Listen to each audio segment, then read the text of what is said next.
So thank you, everyone, for taking the time to be here today with Jeff Faber and myself, Mike Loustalot, in our what we would call our Chapter 2 of Market Watch webinars.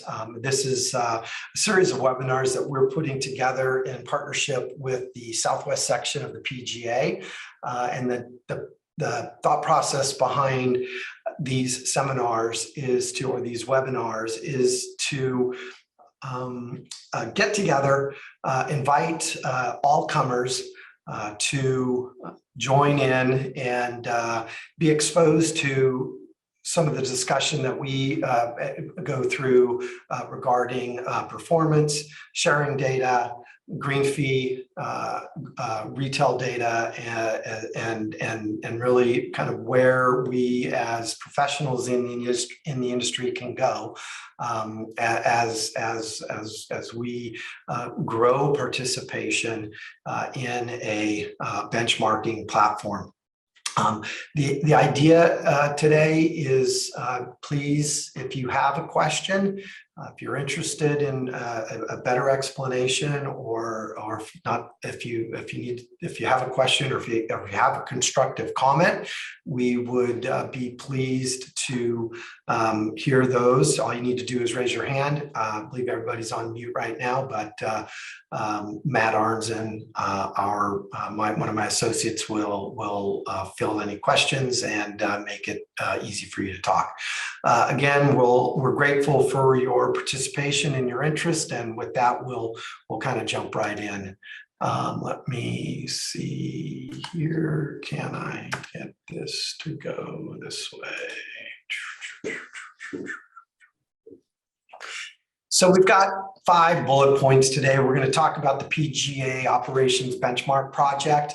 We're going to talk about some performance data out of one of our markets in first quarter of 2022. We're going to talk about the benchmark report, our paid product.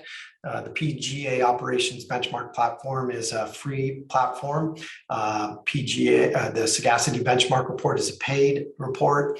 And we're going to talk a little bit. We're going to give Jeff Faber of Marriott the floor to kind of walk us through his journey in the golf space, and I think we're going to be very pleased with what Jeff has to share with us today. And then, as always, we'll leave some time for questions and answers and comments if anyone has any. I like to talk about what's in it for you. Those of you on the other side of this webinar today, we have a strong mix of participants today. We've got some industry insiders and industry veterans who've spent most of their career analyzing data from golf courses and helping golf courses understand the opportunity and make decisions based on the opportunity. We've got some newcomers to the space, young PGA golf professionals early in their career, looking for ways to navigate themselves through the opportunities in this industry. And so I really want to speak to that group as more than anyone, because when I talk about the 3 things that's in it for you, and I talk about increased compensation, greater job security, and a better work-life balance, it may seem like a real pie in the sky comment, but I believe it to the bottom of my heart that if you take the initiative and learn about how green fee, cart fee revenue drives the bus in public golf, you will have a very rewarding career.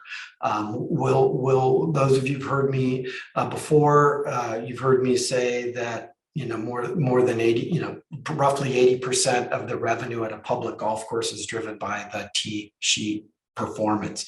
And so, being able to help you manage that revenue and take credit for managing that revenue in the form of a comparative reporting platform is really key to this thought of compensation, job security, and work-life balance. Jeff, in his experience in the lodging industry, will be able to give a real strong testament to how this kind of reporting in lodging leads to those 3 bullet points we talk about right there. So, my work is really here to help you become better at your job and take credit for it. So that's kind of what's in it for you. I want to touch briefly here on kind of where we are with our partnership with the PGA of America and the idea of a free nationwide benchmark reporting platform. We launched the program. We announced the program in August of 2021. We produced the first report in January of 2022. And at this point, we've got about 600, well, you can see here, we've got about 600 courses sharing data. That covers what's known as a DMA, a designated marketing area. There's about 210, there's exactly 210 DMAs in the United States. We are receiving data from golf courses in about 81 DMAs. 30 of those DMAs have at least 5 courses reporting. 44 states are represented, as well as 37 PGA sections. We are a long way from broad participation, and I'm hoping that those of you on the call today and those of you who review this webinar later become part of the group that encourages the peers in your marketplace to participate, because when there is broad participation in a market, it helps everyone. And Jeff will talk about that a little bit later. And that's really, what this is all about, right? This is about collecting data confidentially, collecting data anonymously, organizing it, validating it, and adjusting it so that you can take action with it at the local level, right? This isn't, speaking about performance broadly at the nation or the state or the section level is nice, but being able to actually take the information and use it to make decisions and measure the results of those decisions is really what this whole program is all about. And what PGA Operations Benchmark is providing, it's providing all those who want to participate an easy entry point into getting into this program and getting going with reporting. And so what I want to show you now is a screenshot of a course in March. And what you can see here, this is an online version of the report. You can log in, you can see it, you can see the 4 different dimensions that you can change: the month, the geography, the facility type, and what we would call the rate tiers.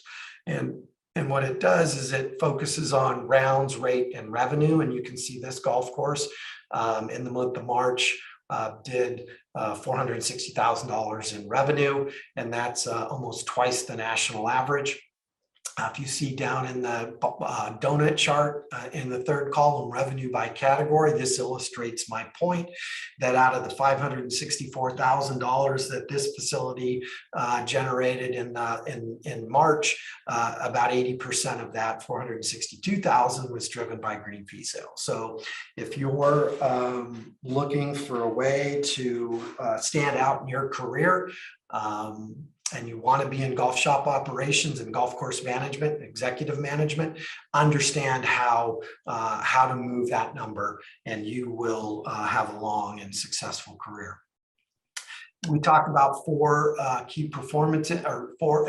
eight benchmarks in this report, and occupancy, average rate per round, RevPAR are really, again, the backbone of the green fee analysis portion of the product. And so, when I talk about explaining performance like a pro, it starts with understanding the definitions of occupancy, understanding the definition of average rate, and understanding what RevPAR is a product of occupancy and average rate. So it's really the feedback loop.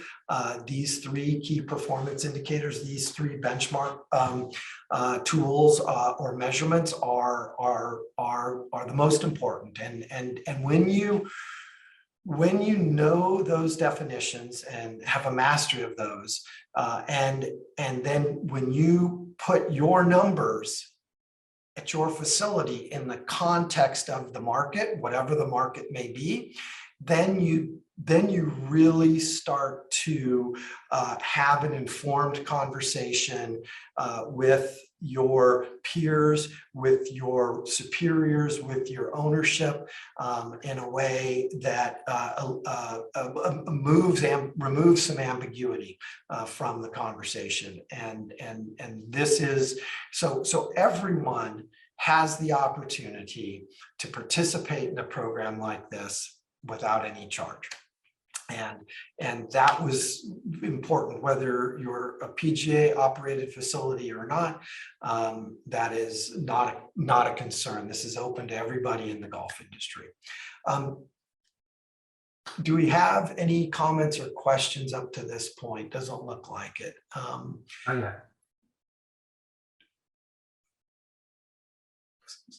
Sorry, Matt. I'm going to go back. Sorry.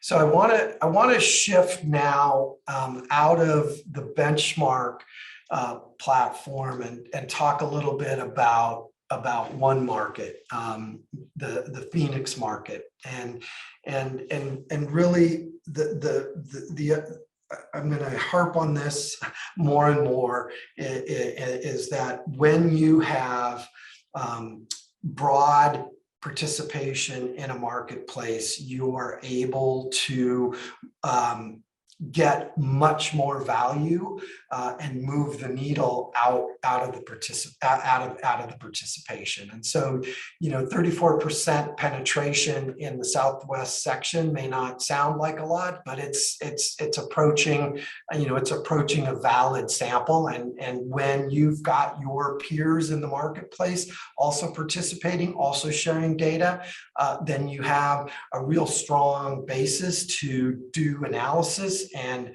move your revenue numbers accordingly. So I want to move through this piece, and here's what I mean. What I wanted to show you today was pre-pandemic performance of Q1 2019 versus post-pandemic performance of Q1 2022. In that top block of content in the green column, Q1 2022, you can see that golf courses on average generated almost $1.5 million in green fee card fee revenue. That's a 56% increase in green fee revenue, same store sales for the same period of time in Q1 of 2019. And I'd like to think that the 5 years that we've been sharing data with golf, collecting data, organizing data, sharing and publishing reporting back to the facility managers in this market has really helped them focus on how to grow rate, seeing where there's opportunity to grow rate, and doing it. And so you can see in that change table on the right hand side where, and again, when we've taken millions of rounds of golf, tens of thousands of rate category fee names, thousands of distribution channel names, and we've organized those into common categories, because without the organization of your transactional data into common categories, there's really no way to sift through the data and find any meaning in it and any actionable information in it, right? And so even though, a particular golf course may have 50 or 75 or 100 different fee names, they really break down into these 7 or 8 that we've listed here: barter, comp, group, cardholder, member package, promo, and public, as you can see. And you can see, kind of no surprise in Phoenix, Arizona, look where the biggest growth in contribution came 2019 to 2022, right? That's more public play.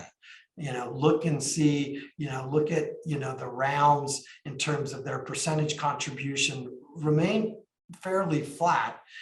Look at how the rates increased, and look at how the overall revenues increased. So as a contributing factor, public revenue, public round of golf in Phoenix, Arizona is really what drove the big growth in revenue over the last 3 years.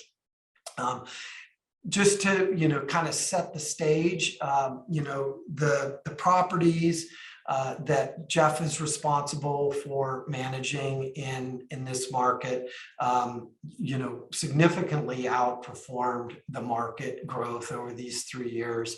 While the market growth was 56% on average, Jeff's properties grew at a rate of 86% in that same period of time. So that kind of gives Jeff the floor to kind of walk us through the methodology that he went through in a couple of seconds here. But I just wanted this to sink in for a minute, because looking at data at an aggregate level, all rounds, all revenue is one thing, but being able to start to break out that revenue by meaningful categories that everybody agrees upon, categories that no matter how you set up your T-sheet and rate structures flow into something that's worth comparing, because not only do you have to compare different customer groups as presented here, but you also have to do your analysis based on the week of the year, the day of the week, and the hour of the day, right? Because that's the other, real complicated element of the golf business relative to public play is there are different time constraints amongst all those who participate and play. And so being able to understand, where your busiest hours are, where the market's busiest hours are, we call them power hours, being able to understand where the power hours are and making sure that the highest yielding, or doing your best to make sure that the highest yielding category is getting, the best chance at the most desirable times. Because if you look at this category, this Q1 comparison, the $91.93 average rate, is made up of several different rates, right? All the way from $126 per player down to $42 per player, and 5% of the business came through at no rate, right? So you definitely want to make sure, you want to understand what's going into your busiest hours, and so you have to have a trusted platform that can mash up all that information and spit it back to you in a way that you can analyze. And again, looking, just another example of that is how occupancy has changed from 2019 first quarter to 2022 first quarter. And how the average rate has changed, right? So, double-digit growth in occupancy for every day but Friday, and significant growth in average rate all across the board. But even so, all across the board, you go from a low of $82 on Monday to a high of $106 on Saturday. So not every day of the week's created equal, not every hour of the day is created equal, not every category of golfer is created equal. And so it may seem daunting, and you may be saying, how do I do all of this? That's a great question. And that's kind of a nice segue into giving the floor to Jeff here for a minute, and let us talk through some of Jeff's journey. So without any further ado, Jeff, the revenue management golf leader for Marriott. Why don't you introduce yourself to us, sir? Well, thank you, Mike, for the opportunity to be on the call today, and thank you everybody for joining. It's been a very interesting journey for me. As far as a background goes, I've been with Marriott for 24 years. I started and held positions in banquet operations to local catering sales, event management, revenue management, regional sales offices, property convention network sales positions, leadership positions as a director of group sales at the JW Desert Ridge, as well as director of group strategy for 4 major multiple resorts here in the Phoenix area as well. These took me all over the country. I've been, I left Michigan, went to Hilton Head Island.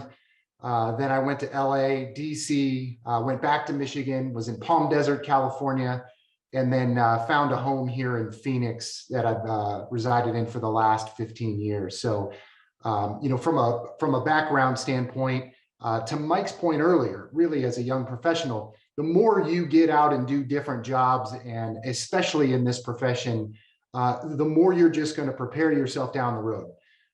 It's always important you want to climb the ladder as quickly as you can, make as much money as you can. But I always found more experience in the long run is going to get you further ahead, and understanding what everybody is doing, whether it's a resort facility, a hotel, a golf complex. When you know what's going on out on the course, from your golf professionals and grounds to your professionals that are checking folks in, all the way to the very first welcome and let me take that bag for you. All those positions are critical in understanding how they affect the overall performance and guest experience, most importantly, at your facility. All of that means down the road, revenue generation and setting a strategy with the team. So why did I shift into golf? Is one of the things that I get asked a question with a lot. Hard to answer that question directly. Right now, I'm 8 months into this shift. We did a proof of concept at one of our resorts, and I was fortunate to be asked to be a part of it from my previous role and try to understand where there was opportunity. I have a huge passion for golf. I've been a golfer since I was 8 years old. I learned with a 7-iron and a putter, and if you can use those 2 clubs, you're probably going to have a pretty good round. From the rest of my time in shifting over to this position, is I looked at it as an opportunity of taking all the things that I've learned in the hospitality business and moving it over to a department that I like to go play on the weekends or entertain customers in, but I never had the opportunity to work in. If the last 2 things taught any of us, an important lesson: diversify your background and your knowledge as much as you can. And Mike, you said it in the beginning. The more you know and the more you learn and the more interest you have in other departments and crossing over, you're just really padding your career for whatever life may throw at you. You can make adjustments into revenue management and golf. And this was a big change for me, but I am having an absolute blast. And, so my objectives, right? You got to have that when you go in. First off, as I mentioned, you got to make sure that the customers are receiving the product and service for the price paid. If your greens are not in good shape, if your fairways aren't in good shape, and you're cutting back because of budgets and this time of year of economy, and your course is starting to go a little bit, that's going to affect your strategy and your price. But if you can keep up with it and you've got a great professional staff like we do at our Marriott properties, we keep our courses in great condition to be able then to back into that with our golf professionals that are providing the service to the customers. All that said together, it's right there at that point. That is going to support your strategy of digging into your green fees and what's producing at what day part and what part of the week, and be able to set a strategy that people are going to come play your course because they know they're paying for something that they're going to get in return. And that's a great experience. So how we create experiences for our guests at our courses is our mission number one. And our directors of golf, big shout out to them. They do a phenomenal job at this in managing the overall operation. I am simply a partner and a support mechanism for them to do two things: give them back time and help them put in the patchwork they need for the staffing or lack of staffing that they currently may have because of the market conditions. Where they can compensate with the staffing and training, that's only going to make the data that comes through our systems even better. So what do you mean by the data coming through the system? Well, when you check someone in, right, Mike, you can check them in and you can see how they booked. And there's a lot of different ways that you can put them into a point of sale system. You can check them into an appropriate rate as far as is it a golf now rate that's generating revenue, or is it coming over at zero? And that should maybe be in a trade fee, so that you can analyze the amount of trade rounds you have coming in versus an actual paid round. That's going to help you in your analysis down the road of finding out where your trade rounds are falling, and that bookable window that's critical for those trade rounds. That bookable window, you got to look in your contracts because they can bounce around if those tee times are booked through a public channel. And all of a sudden your trade time is at an 11 a.m. trade time that all of a sudden gets shifted earlier in the day or later in the day. That affects how you look at your strategy. Mm-hmm. Uh-huh. So, again, how are you, it looks like, how are you going about your business? So my business with our partners at each course, there's a weekly strategy call that I have with each one of them. It's a 30-minute call. And I ask for 30 minutes out of their day to sit down and talk strategy, talk competition, talk rate strategy, talk about our seasonal pricing that's coming up, talk about trends that we're seeing, maybe customer feedback from our guest satisfaction surveys, course conditions. Is there anything happening that I need to be made aware of so that I can make adjustments, whether that's in the next week, month, 60, 90 days, or next pricing season?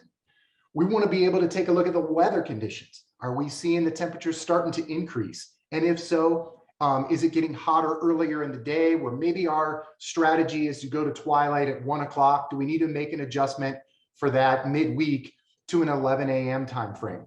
Those calls that we have each week are strategically helping me put a strategy in place to navigate through the competition in the market and drive revenue and rounds. ADR is great. This is the first thing we always say. ADR is wonderful. We can drive as much rate as we want. But at the end of the day, we've got to have utilization. We've got to have people playing. So you better have a good plan by day part. We have it set by hour at our courses that we can come into a strategy meeting on a weekly basis and evaluate where we need to make adjustments. And we do that consistently each week. The role that this plays with Sagacity, I got to tell you, when I first got the offer letter and said I'm all in, I got a very high level leader in our market to send me an email, and it gave me the contact information of Mike and said, why don't you reach out to this guy? He might be able to help you navigate the way. So I gave him a call, and we had a really good conversation. Upfront and honest is the best way to do it. And I said, you know what? I love this benchmark report. It's great. But man, I got to tell you, it looks like my star report, Smith Travel Research sends out to all of our hotels and tells us how our performance is on our rooms and in our food and beverage compared to our competitive set. And I said, who's our comp set? And so we had a really good conversation about that. And that goes into what Mike is trying to talk about of more people to sign up. The more courses we get in, we can actually work with Mike to say, our true competition are these courses. And now that they've signed up, we can really truly see how we match up and how we're performing in our segment of business against them. It's not anything about, giving up information and, oh man, they're looking into my business. What it's about is learning what the market conditions can bear. And when you understand what your market can bear, it helps you be more successful in your categories, in your fees, and in your segmentation mix on how you want to price out your business. Owners today, we're coming through a recovery period into an explosion of golf. Owners today want to understand, is this sustainable? The revenue is. The rate, maybe not. Rounds, we can always influence rounds by our rate and our strategies. So yes, we can sustain revenue. How we get to that revenue is a very strategic plan that has to be put in place by understanding how your data is set up in your system and what you provide to Sagacity to be able to get a benchmark report that is actually meaningful with a purpose. And that's really what it's all about. Yeah. As far as, what have I learned and what's next? Learning never stops. It can take you in a lot of different directions, and you can learn in every direction you go. You just got to let that opportunity to learn come to you. Don't be afraid because your data is not clean. Don't be afraid because you don't understand what categories are and how you map fee types into those categories. Sometimes it's hard to determine and sit down on a consistent basis that we all do. Sit down and say, okay, what goes into public? What goes into wholesale? What goes into membership, member guest? We had a code there, card holder or promo. If you see on some slides that are coming up, card holder is producing for you at the 8 a.m. to 10 a.m. hour, and it's up, 120%. Well, if you noticed from that mix that Mike just showed you, card holder was like a $74 rate compared to your public at $124. Do you really want your card holder to produce you between 8 and 10 a.m. 120% of your gains year over year in your rounds? That's probably something in your card holder strategy that you got to take a look at. There are companies out there and management companies that do a wonderful job at this. And if there's anybody on from Troon, big shout out. You do a great job because you have a revenue management team who effectively looks at this data and strategically does their summer card, which is a great program. I have it. I buy it every year because I know I can go to those courses. And strategically, I go and play in the afternoon because I'm a desert guy. I love the heat. So that's when I want to play. I don't want to play at 8 a.m. I want to play in the afternoon when there's less people on the course and I can enjoy myself and I'm paying on a great product at the value of the rate. So that's a very strategic cardholder program that everybody should think about when you designate that type of strategy into your mix. So let me just jump in here with a couple of comments, Jeff.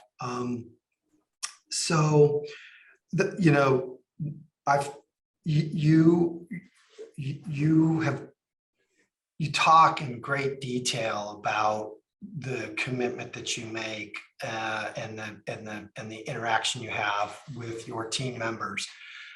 What do you say to a facility manager or a PGA golf professional or not who might be the most senior person at their facility and they're a head golf professional, right? Or they're a golf shop manager, that they don't have, the benefit of your, they don't have the benefit of the revenue income that can warrant the investment across multiple disciplines like you enjoy and many others. What do you say to a single facility operator who's pounding it out every day? What would be the the number one or two priorities for them to begin this journey? Sure. Well, the old adage, right? Keep your friends close, keep your competition even closer, keep your partners really close. Mike, as a partner in Sagacity, you've been a great benefit to me. And I can only imagine the benefit that you can continue to provide for a lot of folks that are in that situation. There are other resources on trainings that are out there that can be done. I believe we have some information around that later on. Yep. But you have to proactively go find the way to get better. No one is ever going to come and say, hey, here's a bunch of money, go hire somebody that's going to be an expert at being able to teach you this stuff. No one's ever going to do it for you. You got to be able to be willing to do it yourself and go out and find those resources. And when I mean keep your competitors closer and resources closer, there's people like us in this market, right? You can reach out to some bigger courses and say, hey, looking for some guidance. I'm this course right over here. Yeah. And yeah, I can't compete with your business, but I'm looking to learn and grow. You can also look at your tee sheet provider. If you're utilizing a partner and they're providing you a paid service that you're either giving trade or paying for, they clearly, if you're giving trade to somebody, they owe you a little bit of explanation or some help, maybe some database, PDFs, links, training seminars that you can at least have a resource to go and check on how to do some of these things. Our partners with EasyLinks are great partners in Golf Now. We work with them specifically. We have conversations with them. I have a great customer service rep that I was fortunate enough to build a relationship with and ask a lot of questions. And through that, I had learnings. They were able to provide me links that I was able to go on, that they had training sites that tee sheet provider provided me to go and look and learn how to do things. Mm-hmm. So use those resources to better your business and yourself.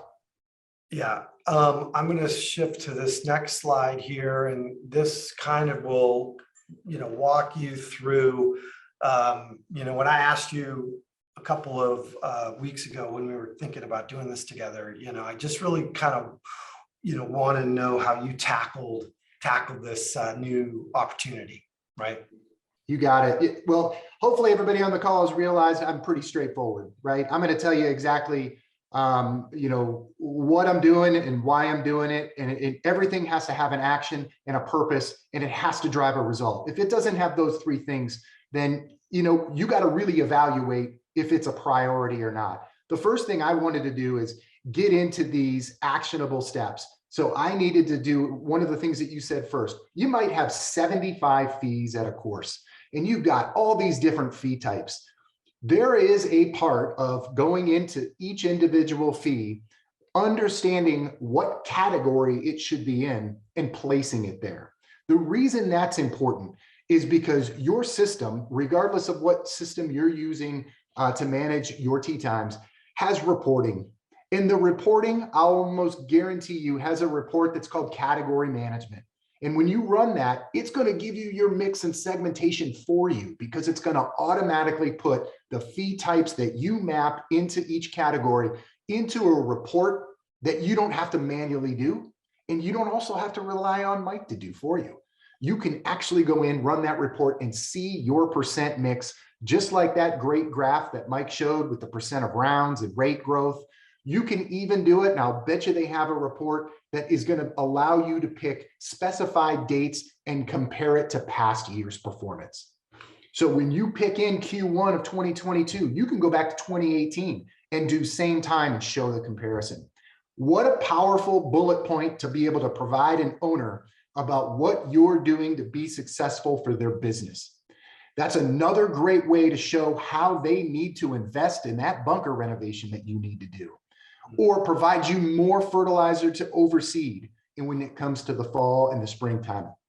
So you want to definitely know your data so that you can improve your course enhancements down the road.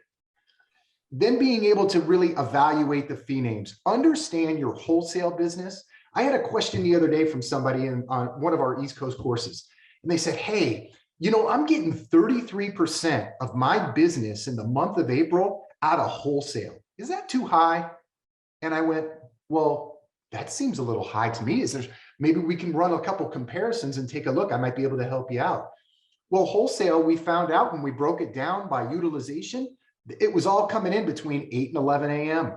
Wholesale should be helping you, and marketing and promotions, card holders, those should be helping you in your off-peak hours, supporting your revenue full day. Your members that are coming in, if you have a membership at your facility, those members are paying a high dollar due. They have a high expectation, and they're typically coming in your peak hours. They're typically playing during designated times on weekends that they have time to play. You want to make sure for the value paid of that member and the dues that they're paying, and the same with the ancillary revenue, they're providing your food and beverage, they're providing your retail. That's a full complement of revenue that you're allowing them to play. If you're compressed with lower rates during your peak times, your membership is going to do what? They're going to go find another course that they can get a tee time at. So you really want to make sure that the membership that's paying a heavy revenue into your course is categorized and is spaced out in your utilization in the appropriate spaces. So that really, to me, is the most important thing in revenue growth for your ownership and then your senior leaders that you're reporting up to. Auditing your price seasons. You know, I learned a big lesson in 2021 when I first got like 2 months into this proof of concept position at the hotel that I was doing this thing. I decided that we were going to price our January strategy just like February, March, and April. What a big mistake. I got you-know-what handed to me with both hands, and I couldn't find myself in the first 2 weeks of January. And I didn't listen to my golf professional who said, Jeff, that's not the way it works. You gotta tier this up to Waste Management Open. You can't just run that same rate the entire time. And man, I really learned that I've got to pay attention to my golf professionals. They know what they're talking about, and I can assist them by providing the details like we're discussing now. So this year, what did I do? I turned around, I listened, and I tiered my strategy in January. We set a very specific, very competitive rate into the Waste Management Open, and we were wildly successful this year. And then coming out of it, we hit with promotions and said, don't let the Super Bowl and the Waste Management Open go wrong. Come out and extend your great weekend by Monday, Tuesday, Wednesday with these great rates. We hit them with a promotion right after that, and we drove our February to record numbers at all of our properties across the board. Can I stop you right there? Yeah, go for it. So given that Super Bowl Sunday is in Phoenix next year, in Glendale, and given that it's also the same day as the final round of the Waste Management in 2023, sure, where do you guys sit right now with your strategy on 2023? It's done, rolled out, and baked, and we did it right actually 12 months out. We had an email going out and a strategy set with all of our golf professionals, our courses, our group coordinators, and our sales teams. We have the strategy in place. We have our restrictions in place, and we evaluate each and every lead that comes in, whether it's for Waste Management Open or it's for Super Bowl. We're poised and ready to be able to yield our courses for the right rate, and do it in a way that's important. You know, I just had a great conversation just the other day with one of our golf course professionals, and he said to me, hey, I have an opportunity to yield my course out on a buyout. And you know what? I know we set our rates. This is a little bit lower than that, but we don't get a chance to sell every single tee time out for the day. And this is the revenue by day. And I went, yeah, but maybe you can get a little bit more money for that. The course is going to bear more. And he said, Jeff, listen to me. This is what we can do during this one particular day. And I just said, oh, man, you're right. Like, there's that time of, again, listening to what your golf professional's telling you, understanding that you set your strategy, being flexible with it, but having it proactively set ahead of time. So when those leads start to come in during a heavy demand time, we can then put in place our strategy and our group business to then yield out our public play to the highest maximum amount that our market can do, not price gouging, to the market conditions of what everybody's doing. That's why competitive set is so important to follow. When you see what everybody's doing, price appropriately, but don't get caught into the price gouging mode. Be consistent with your market. And that's going to benefit us overall. One follow-up to that question is how similar is the golf strategy for that week next year compared to the hotel strategy? Well, it's perfectly aligned because we are under contract with our rooms from the NFL. So all of your major hotels and major resorts, they have an average rate that's negotiated with the NFL. Everybody has that negotiated rate unless you're a team's hotel. So the price points in the market are all comparable to each other. Whatever inventory that you have not committed, let's say 60 to 70% of your inventory at your facility is committed to the NFL on a rooms perspective. The 30 to 40% that's remaining out there, you're able to set those prices yourself, right? That's your suites, your upgrades, your prime views. Everything that you have in your hotel is all set at your designated market bearing rate that you can control. That's where, the history in 2015 that we all went through this exact same experience. I was a big part of that. So I've been through this before. We know what's coming and we know what they're not going to pick up. Even though they've committed a full block, that commitment is not going to pick up the full block. So being prepared with your strategy in golf and in rooms as a facility or as a resort is really critical to your overall success that week. Yeah, and so every market, no matter who you are, have certain external events throughout the year that don't rise to the level of a Super Bowl Sunday and a Waste Management on the same weekend, but everybody has these opportunities, and getting ahead of them is key. It's key because remember, the most important thing about that week is what happens before everybody arrives and what happens when everybody leaves. The pre and post is mission number one critical to fill in. You have to take some sacrifices to start filling business back on Monday. The day everybody decides to leave after that big game and big golf tournament, Monday is just becoming another day again, and you're off and running back to your strategy. Is it the same strategy you're going to have 3 Mondays previous or 3 Mondays post? Probably not. You're probably going to run some type of, which is into the next point, some type of marketing opportunity that you're going to need to lean on partners or lean on a marketing engine to get you some business and some rounds in. Hey, I always take the Monday after Super Bowl off. And guess what I like to do? Golf. I love it because I can wind down after a really great day of watching the Open and having another TV with the big game on. So marketing in the right opportunities where it counts and being consistent with your marketing purpose. Not all marketing can just be to drive revenue. You can market St. Patrick's Day with a, hey, come out and watch basketball, play golf, and stop into our restaurant for this great drink special. Yeah, I love St. Patrick's Day as well. That's one of my favorite holidays. And I do like to get out, put on a green outfit, play some golf, go have a drink and have some food and enjoy watching some basketball. If you can do that like we did at all 4 of our facilities this year, specials, golf specials, promotions, things like that, we increased our revenue year over year because we had a strategic marketing campaign against it.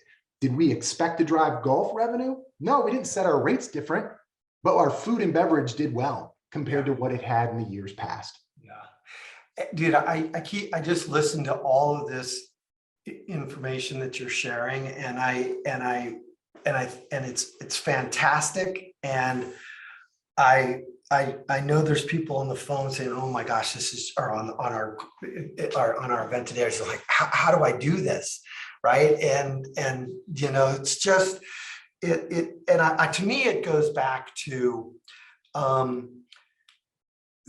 it really shines the light on just how important managing your tee time inventory is, right? because it's 80% of the revenue, because it's the thing that perishes every 10 minutes or 8 minutes, because when it's gone, you can't sell it again. So I realized, golf is a super complicated business for a golf course owner or a golf facility operator. It's, 5 businesses wrapped into one, right? But you really have to stay focused on that piece of the business, assuming you've got people to show up and work, assuming you've got people to, take care of the turf grass, assuming you've got, the building blocks in place. What you've got to make sure you're focusing on is that those revenue opportunities that continue to come at you. and so, that's just what's I find is really the biggest hurdle that the industry has to overcome.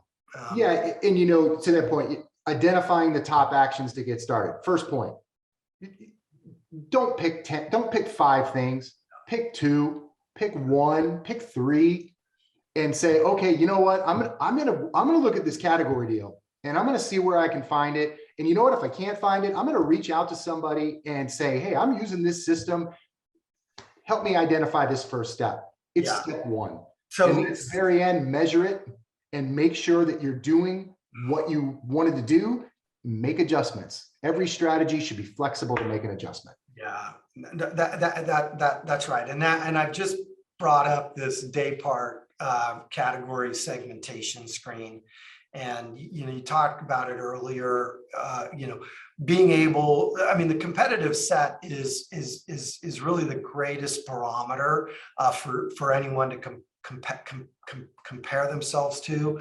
And you said it to me the other day, it's not so much a competitive set, but it's your peer group. And you're really not trying to win at the expense of the other person losing. What you're all trying to do is make sure that you're all kind of moving the revenue up together. And I think that was the number one thing that I think those who have been really digging into this business with us for the last 5 years have really kind of come to the conclusion that this is not about lowering rate. This is about finding where you've got opportunity and support to raise rate, and to be able to start to look at your business. And really what this page is doing here, it's super hard to see, but we can send it to people who are interested. The point is you can, break up the business amongst 8 different categories. You can break the business up against 2-hour day parts throughout the day.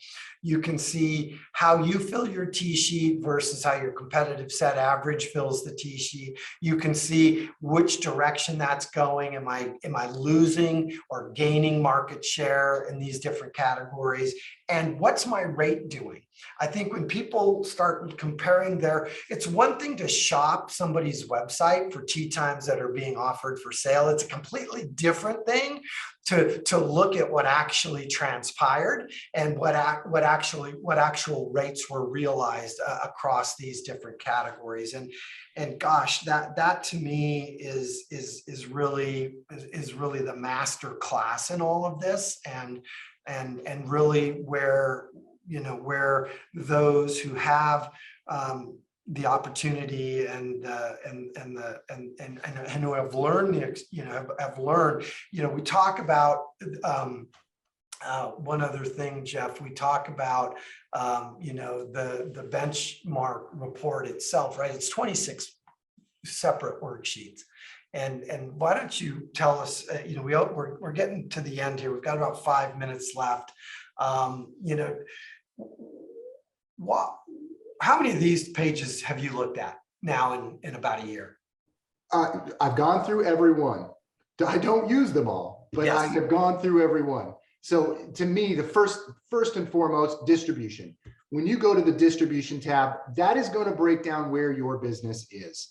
It's going to tell you, as you can see here, what is being booked out of the golf shop. Your call, if you have a call center, we have a call center that it goes to the, you gotta know that trade is being negotiated with you if it's being paid for by the call center, so that you can trade out for call center. That's part of an option that you have to take a look at. Or is there another way that you can eliminate that trade from the call center, give yourself a paid round back into your pocket, and you can find a way to pick the phone up a little bit more? Or can you promote a website and a mobile app that you can begin to see and increase bookings directly on those two no booking fee channels to you, that you can begin to shift away from call center and you can go into a mobile app campaign, a book buy direct campaign through your app process that costs your fees less. Best available rate campaigns, things like that. That report is critical for you to understand how your customers find you, reserve their tee times, and what percent is coming through what booking channel, so that you know how to start your mix strategy. So distribution's one, and I'm assuming that you kind of quickly moved to this level here, but I wanted to touch base on this page right here. This is, tell us what you like about this. Yeah, to me, again, I do like, I like the mix. And I also I do like looking at occupancy or utilization in our world, right? So I think, to me, I like the more utilization that you're green on. I'm okay if I'm in the red on rate, as long as my revenue and my occupancy are green. Then I'm feeling pretty good about our performance. Yeah. Rate's great. And again, I hit on this before. I'm going to price to the market, but I'm not going to price to be top market. And I'm not going to be at the bottom. Man, I like my sweet spot right in the middle. And even if I'm red there, that's fine. When I'm green in OC and I'm green in revenue, we're doing okay. You're doing okay, yeah. How much do you look at the change percentage on the bottom? I do like to see that. It would be better if I could say, hey, July 21 versus July 2019, right? So how am I comparing to maybe a different year? I think I'm going to like it even more next year when I can say, hey, I'm looking at 23 to 22. That's when I'm going to start saying, hey, I got group business coming back. I got wholesalers chomping at the bit. I got vacation packages and hotel packages on the rise. Then I can take a look and start comparing a little bit more. But that bottom part in the percent change, in any meeting I've ever been in, all they ask is, how you doing the last year? Yeah. And that's like a top question. And then, of course, recently, how do you compare to 2019? Yeah. Awesome. Thank you for your feedback, for your insights, for your experience. Thanks for sharing this information with us today. I guess we've not generated any questions or comments, which is a little too bad, but we'll move on. I want to give everybody a chance to, know that you can go to pgaob.org and sign up to participate in the benchmark project. It's free. For those wanting to get started in this report, it only requires, many systems we have an integration to. Other systems, it would only require one report out of your point of sale system to begin participating. So that it's good, it's easy to get going, and it starts you on this journey. The next thing to talk about, Jeff alluded to it earlier. If you want a resource to start learning more about revenue management in the golf context, you can go to see the content that was created by Dr. Kathy Enns from Cornell University in partnership with the PGA of America several years ago. That URL listed on this screen right here would be one to use. And there are 5 courses there that are a great primer to get you going. looks like we have Brian. We have one comment here, and I'm glad to have it. So this comment was reference to this screen right here. How can you have occupancy over 100%? And that's a great question. Thanks for asking it.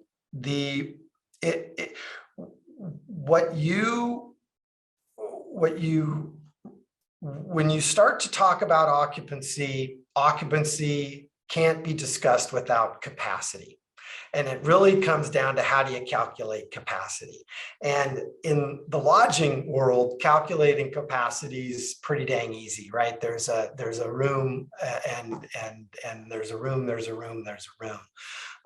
But in golf, capacity is predicated on a bunch of different things, and capacity, according to tee sheet setup, is something even different. So some courses, set up tee sheets from 6 a.m. to 6 p.m. 365 days of the year, and that creates a capacity calculation that's just not anywhere in reality. So the way we calculate capacity in the benchmark project is we calculate capacity based on sunrise and sunset.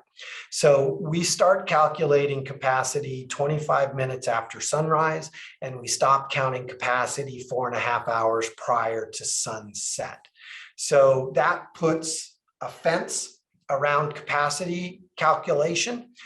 In this exercise, we are basing everybody's capacity on 28 players per hour.